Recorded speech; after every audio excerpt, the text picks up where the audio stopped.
ओम नमः शिवाय। ओम नमः शिवाय।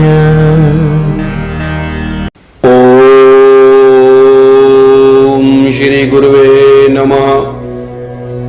लव मैरिज सक्सेस होगी कि अरेंज मैरिज, यही है विषय आज का। मैं हूं Deepak Dhawan, western astrologer and vastu consultant. आजकल जो सबसे बड़ा मुद्दा है वो है शादी। अगर किसी के घर में शादी नहीं चल रही, क्लेश है या टूटने की कगार पर है, तो उससे केवल पति पत्नी ही इफेक्ट नहीं करते,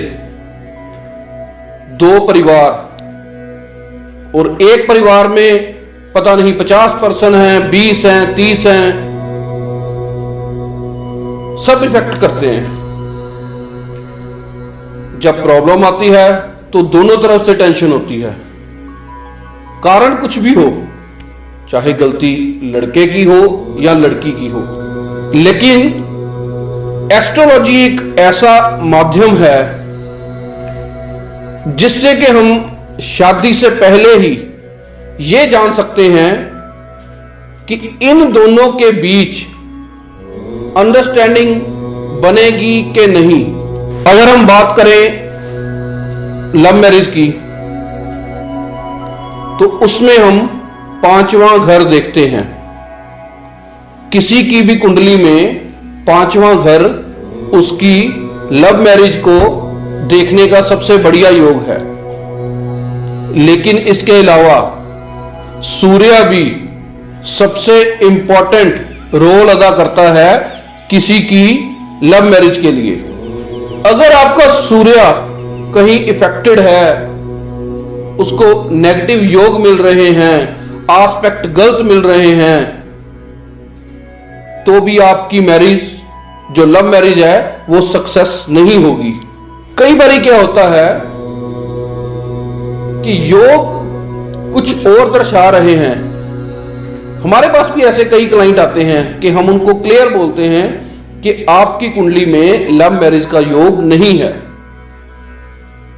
लेकिन फिर भी वो कहते हैं कि मैं इसके बगैर रह नहीं सकता या रह नहीं सकती। दोनों तरफ से यही चीजें होती हैं। तो हमारे लिए उनको समझाना बड़ा मुश्किल हो जाता है, क्योंकि जो बच्चे पेरेंट्स की बात नहीं मान रहे वो हमारी बात क्या मानेंगे। तो उसको मैं क्लियर शब्दों में कहता हूं कि शादी तो आपकी हो जाएगी, लेकिन यह सक्सेस नहीं होगी। लेकिन उस समय वो कहते हैं कि कोई बात नहीं, आप हमें उपाय बताइए, हमारी शादी हो जाए, हम अपने आप सक्सेस कर लेंगे। लेकिन यही जोड़े जब 6 महीने, 7 महीने, 8 महीने बाद आते हैं दोबारा से कि मैंने इसके साथ नहीं रहना, मैंने तलाक लेना है, तो हमें दुख होता है कि हम उनको सही तरह से गाइड नहीं कर पाए। लेकिन देखा जाए तो दोष इसमें हमारा भी नहीं है, हमने तो उनको बोला क्लियरली। जब भी आप कुंडली दिखाते हो, मैच मेकिंग की कुंडली दिखाओ कभी भी, तो पंडित जी से ये जरूर बोलो कि इनके ग्रह भी चेक करो, इनका 5वां घर भी चेक करो, इनका 7वां घर भी चेक करो।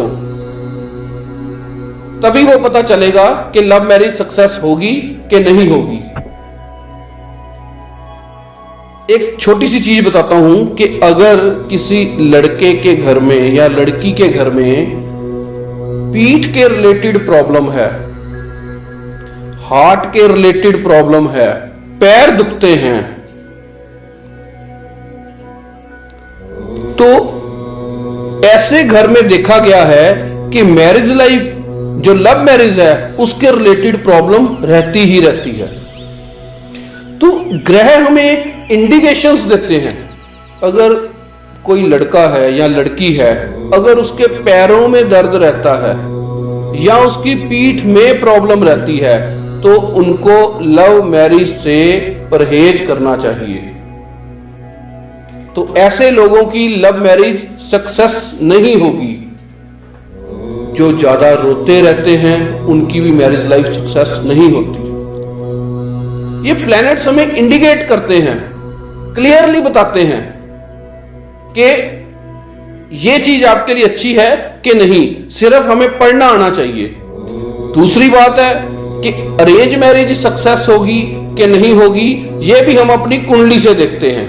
अगर 7वें घर का मालिक 8वें घर में पड़ा है, 12वें घर में पड़ा है, या उसको गलत एस्पेक्ट मिल रहे हैं, मैं हमेशा एक चीज कहता हूं, गलत एस्पेक्ट मिल रहे हैं, तो जो वेस्टर्न एस्ट्रोलॉजी है उसमें जो एस्पेक्ट है और जो वैदिक एस्ट्रोलॉजी है उसमें जो एस्पेक्ट है उसमें डिफरेंस है। मेरे पास काफी क्लाइंट्स आते हैं जो ये बोलते हैं कि हमने पंडित जी को कुंडली दिखाई थी, गुण भी मिलाए थे, उसके बावजूद भी मैरिज नहीं चली, मैरिज में प्रॉब्लम रही है।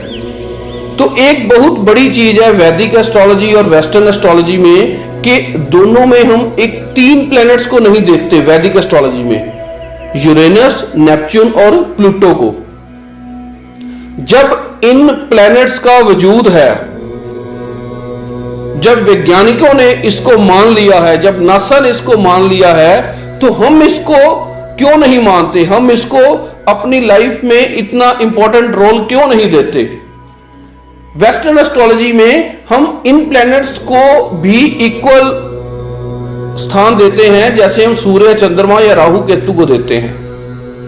तो मेरा कुंडली देखने का सिस्टम यह है कि हम 7वें घर को देखेंगे। अगर 7वें घर में नेगेटिव प्लैनेट पड़े हैं, या 8वें घर का मालिक ही 7वें घर में पड़ा है, या उसको गलत एस्पेक्ट मिल रहे हैं, या आपका शुक्र खराब है, तो मैरिज, अरेंज मैरिज सक्सेस नहीं होगी। एक बहुत बड़ा प्लैनेट है जो मैरिज लाइफ को बड़े अच्छे से चलाता है और वो है शुक्र। अगर किसी का शुक्र ग्रस्त है, या शुक्र 8 नंबर राशि में पड़ा है, या शुक्र नीच राशि का है, तो उनकी मैरिज लाइफ डिस्टर्ब रहेगी ही रहेगी। तो शुक्र को ठीक करने के लिए, शुक्र को ठीक करने के लिए हमें क्या करना चाहिए, इसके अलग अलग उपाय हैं, लेकिन एक सिंपल सा जो हम सब उस उपाय को कर सकते हैं कि अपनी पत्नी के साथ संबंध, अपने पति के साथ संबंध अच्छे बनाइए। उसको बात बात पे आप टोको मत, नेगेटिव चीजें उससे मत करो, नेगेटिव टॉक उससे मत करो, जलील मत करो उसको ज्यादा समझाओ मत, उसकी ख्वाहिशों का ध्यान रखो। है ये छोटी सी बात है, छोटी सी बात है कि अगर आपकी वाइफ कहती है कि मैंने एक पिक्चर देखने जाना है, एक फिल्म देखने जाना है, तो उसमें क्या होगा आपका मैक्सिमम 500, 700, 1000 रुपया खर्चा। उस एक फिल्म से आपका पूरा 10-15 दिन अच्छे निकल जाएंगे, और वो 10-15 दिन आपको और काम करने के लिए प्रेरित करेंगे, क्योंकि जिस घर में क्लेश होता है उस घर से लक्ष्मी दूर चली जाती है, बहुत दूर चली जाती है, या उसको पाने के लिए आपको बहुत मेहनत करनी पड़ती है। एक और उपाय बताता हूं, बड़ा सिंपल सा, दही स्नान करो। तीसरी रेमेडी है कि अपनी वाइफ को बोलो कि हमेशा गोल्डन कलर का क्लिप लगाए। ये तो हो गए पत्नियों के उपाय। अब पति क्या करें अपनी मैरिज लाइफ को सक्सेस करने के लिए? ये जो ऊपर का बटन होता है ना, इसको बंद करना सीखिए। बनियान में मत घूमिए पूरे घर में। और दूसरी बात, जिन लोगों की मैरिज लाइफ टूटने के कगार पर पहुंच चुकी है, तो उन लोगों के लिए एक रामबाण उपाय बता रहा हूं। लेकिन जो ये उपाय बताऊंगा मैं, इसकी एक शर्त है छोटी सी, कि इसको कम से कम आपने 3 महीने करना है। एक शादी को टूटने से बचाने के लिए अगर आप 3 महीने दे सकते हो, कुछ नहीं करना, बड़ा सिंपल सा उपाय है, तो आपकी मैरिज लाइफ गोल्डन जुबली और उससे भी ऊपर तक जाएगी। करना क्या है कि दोनों पति पत्नी सिर्फ एक शमशान का चक्कर लगाकर आए, और उसमें गोलक में जो पड़ी होती हैं, वहां शमशान में एंटर करने से पहले ही, तो वहां पे 10 रुपए डालकर आने दोनों ने। ये रेमेडीज है आपकी।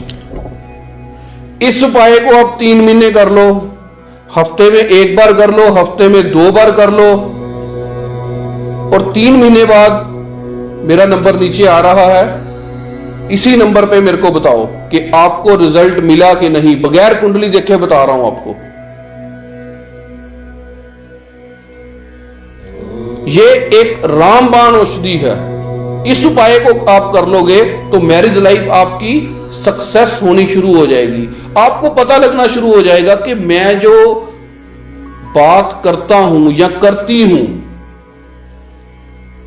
तो उससे मेरी पत्नी को या पति को कितना हर्ट होता है, दुख होता है, उसको इस बात से क्लेश चढ़ता है। तो ये बातें एक्चुअल में आपको समझ आनी शुरू हो जाएंगी। पहले आपको समझ नहीं आती। समझ का एक बड़ा सिंपल सा आपको चीज बताता हूं। सत्संग में आप लोग काफी बार जाते हो, तो सत्संग में यही चीजें बताते हैं कि बड़ों का सम्मान करो, छोटों से प्यार करो, गाली गलौज मत करो, अच्छे विचार रखो, नशों से दूर रहो। तो जब एक कोई संत आपको ये चीजें बताता है, तो उस समय आप सिर हिलाते हो कि वाह, इन्होंने कितनी अच्छी बातें कही। क्या ये आपको नहीं पता होता कि बड़ों का सम्मान करो? पता होता है। छोटों से प्यार करो, पता होता है। तो फिर सत्संग में जाकर क्या कुछ नया सीख कर आते हो आप? कुछ नया सीख कर नहीं आते। सिर्फ हमारे माइंड में होता है, उसको रिकॉल दोबारा से करना पड़ता है कि ये चीजें आप करो। ये बार बार आपके दिमाग में चीजें जा रही है कि छोटों से प्यार करो, बड़ों की इज्जत करो, तो एकदम से माइंड सेट हो जाता है उस चीज के लिए। तो अच्छी चीजों से आपका माइंड सेट हो रहा है, तो जब आप नेगेटिव शब्द अपनी पत्नी को या पति को बोलते हो, तो वो उनका भी माइंड सेट हो जाता है नेगेटिव आपके प्रति। तो शब्द है, जो वाणी है, इसको कंट्रोल करना सीखो, क्योंकि जो वाणी है ये भी शुक्र का पाठ है। शुक्र का पाठ कैसे है? शुक्र की एक राशि 2 नंबर है, शुक्र की एक राशि 7 नंबर है। तो दोनों राशियों के अकॉर्डिंग चीजें करना शुरू करो, आपकी सारी चीजें ठीक होना शुरू हो जाएंगी। हम लोग क्या करते हैं, अकेला 7th हाउस उठा लिया, 7वां घर उठाया, वहां से ग्रह देखे, रिजल्ट नहीं आया, फिर दोष देने लगते हैं। 7वें की एक राशि है 2 नंबर, 2 नंबर भी शुक्र की राशि है, उसको भी देखो आप। उसमें देखो कि कौन सा प्लेनेट पड़ा है, कौन से प्लेनेट नेगेटिव हैं, कौन से प्लेनेट पॉजिटिव हैं। दोनों को कॉम्बिनेशन करो, देन आपके सामने रिजल्ट आ जाएगा। तो सत्संग वाली जो आपको बात बता रहा था मैं, सत्संग में जब आप जाकर उन विचारों को ग्रहण करते हो, तो जब आप यहीं बाहर आते हो, तो वो उन सब चीजों को भूल जाते हो। तो मैरिज लाइफ को सक्सेस करने के लिए 7वां घर, दूसरा घर, 5वां घर और शुक्र और सूर्य, इन चीजों को जरूर देखो, या अपने एस्ट्रोलॉजर को बोलो कि मेरा शुक्र अच्छा पड़ा है, या जिनकी कुंडली मैं दिखाने आया हूं उसका शुक्र कैसे पड़ा है।